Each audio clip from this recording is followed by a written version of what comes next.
Hello साथियों, नमस्कार। कैसे हैं आप सभी? उम्मीद करते हैं एकदम शानदार, जिंदाबाद, ज़बरदस्त होंगे और बेहतर तरीके से तैयारी कर रहे होंगे। दोस्तों, आज की ये वीडियो क्लास 12th केमिस्ट्री की एक मोस्ट इम्पॉर्टेंट वीडियो है। ठीक है, इस वीडियो में आपको अभिक्रियाओं की टेंशन ख़त्म हो जाएगी, क्योंकि आज हम आपको बहुत ही ज़्यादा बार बार पूछे जाने वाली अभिक्रियाएं बताने वाले हैं। ठीक है, अगर आप इस वीडियो को अंत तक देखोगे तो गारंटी है 10 नंबर आप इसी वीडियो में पक्के कर लोगे। ठीक है, आप ये समझिए कि पहले अभिक्रियाएं कितने प्रकार से आती हैं। तो अभिक्रियाएं यहाँ पर बाइनेम रिएक्शंस आती हैं, क्या होता है, जब और कैसे प्राप्त करोगे। 3 टाइप की अभिक्रियाएं पूछी जाएंगी, उसमें से आज हम बाइनेम वाली अभिक्रियाएं देखने वाले हैं। ठीक है, अगर ये अभिक्रियाएं आप लोग तैयार कर लोगे तो इन्हीं से मिलती जुलती आगे की भी अभिक्रियाएं हैं वो हम अगली वीडियो में कवर कर लेंगे।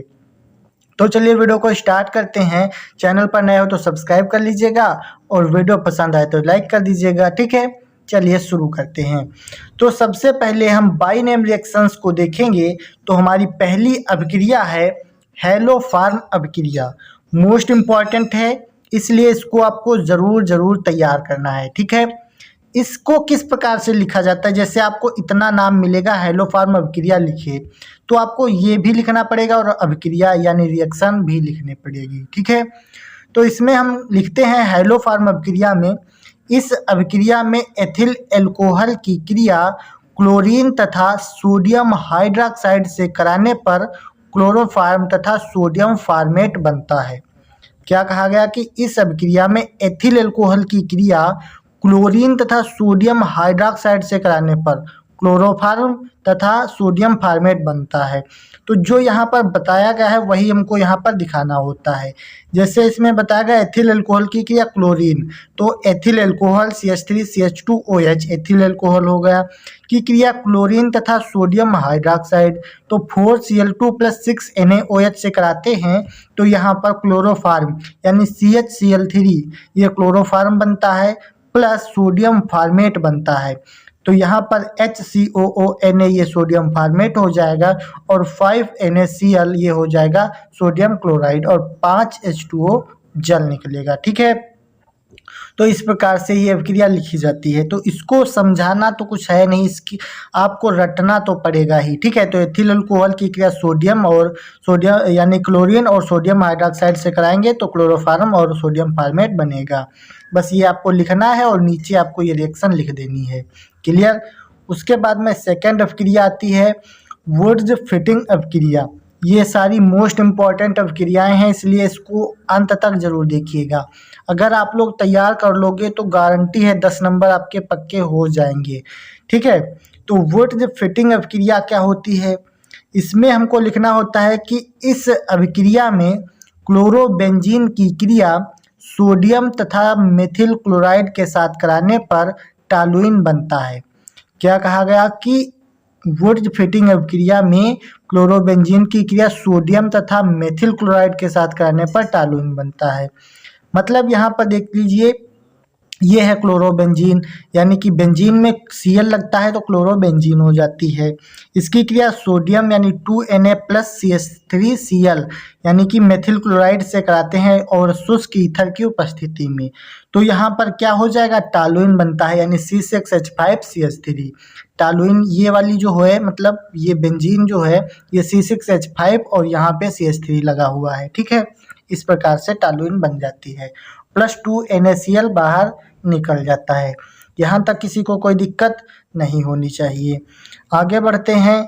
बहुत ज़्यादा गर्म हो रही है, इसलिए देखिए पसीना यहाँ पर कॉपी पे आ गया है, लेकिन आप लोग लाइक वगैरह कुछ भी नहीं कर रहे हैं। ठीक है, ये गलत बात है यार, मैं आपके लिए मेहनत करता हूँ तो आप भी थोड़ा सा सपोर्ट कीजिए और वीडियो को लाइक और चैनल को सब्सक्राइब कर लीजिए। ठीक है, अगली मोस्ट इम्पॉर्टेंट अभिक्रिया है जो बहुत ज़्यादा है इम्पॉर्टेंट और कई बार ये आई हुई है।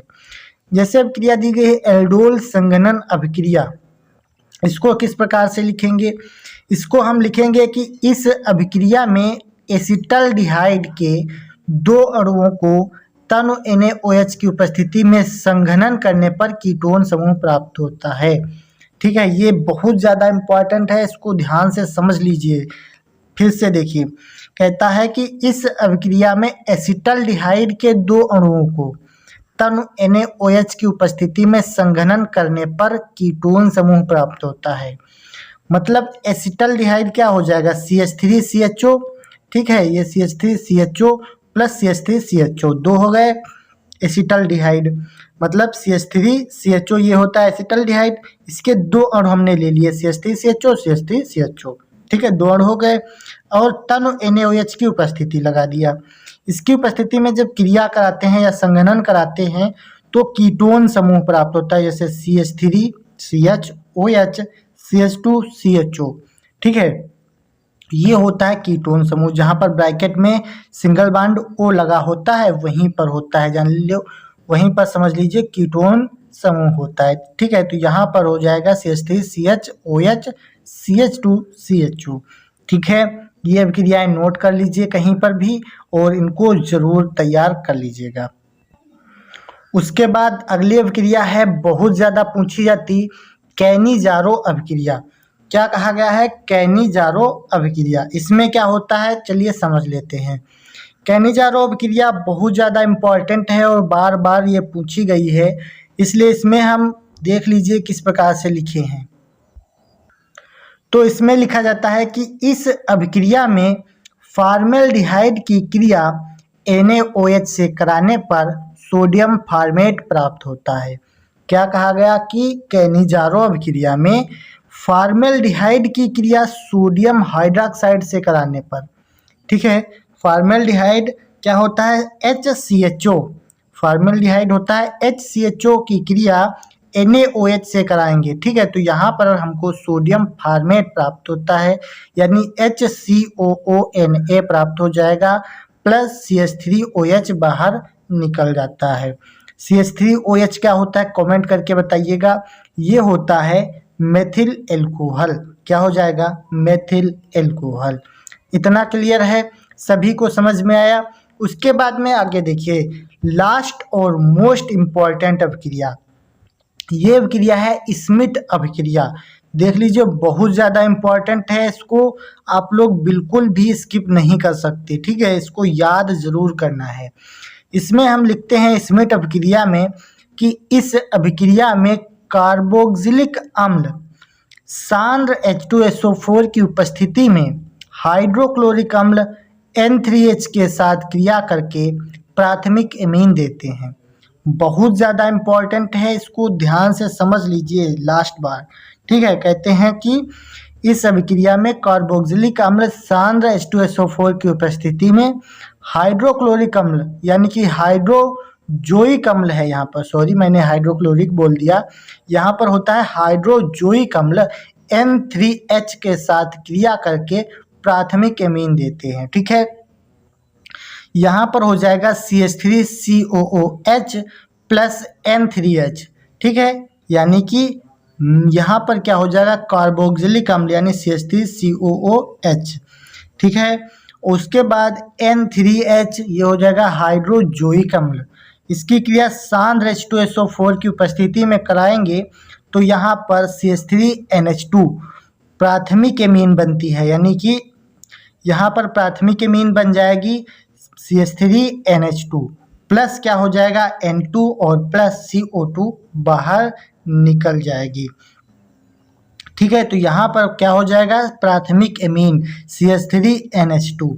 यही बहुत ज़्यादा इम्पॉर्टेंट है, ये रिएक्शन अगर याद कर लिए तो समझ लीजिए ये आपको लिखने वाला जो पोर्शन है आसानी से याद हो जाता है, ठीक है। तो आपको करना क्या है, कुछ नहीं करना है, सबसे पहले आपको ये रिएक्शंस रट लेनी है। जैसे स्मिट अभिक्रिया पूछा गया तो आपको ये आना चाहिए रिएक्शन, ठीक है।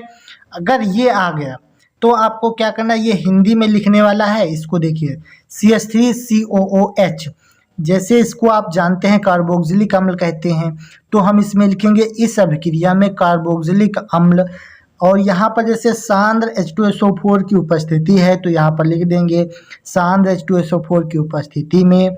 और यहाँ पर ये जानते हैं अगर आप N3H क्या है तो वो लिख दीजिए हाइड्रोजोइक अम्ल के साथ क्रिया करके जो आगे बन रहा है यानी प्राथमिक मीन बन रहा है तो यहाँ पर लिख देंगे प्राथमिक मीन देते हैं। बस सिंपल है, कोई इसमें दिक्कत वाली बात है ही नहीं, है ना। तो अगर आप लोग इसको याद कर सकते हैं तो ये सारी रिएक्शंस याद कर लीजिए और इसके बाद में आप लोग लिख दीजिएगा, बहुत आसान हो जाएगा। तो उम्मीद करते हैं वीडियो बहुत ज़्यादा पसंद आई होगी। इसके बाद में हम क्या होता है जब पर आएंगे, इस प्रकार की अभिक्रियाएं एक ही वीडियो में कवर करेंगे। उसके लिए चैनल को सब्सक्राइब जरूर कर लीजिएगा, ठीक है। चलिए मिलते हैं अगली वीडियो में, तब तक के लिए जय हिंद, वंदे मातरम।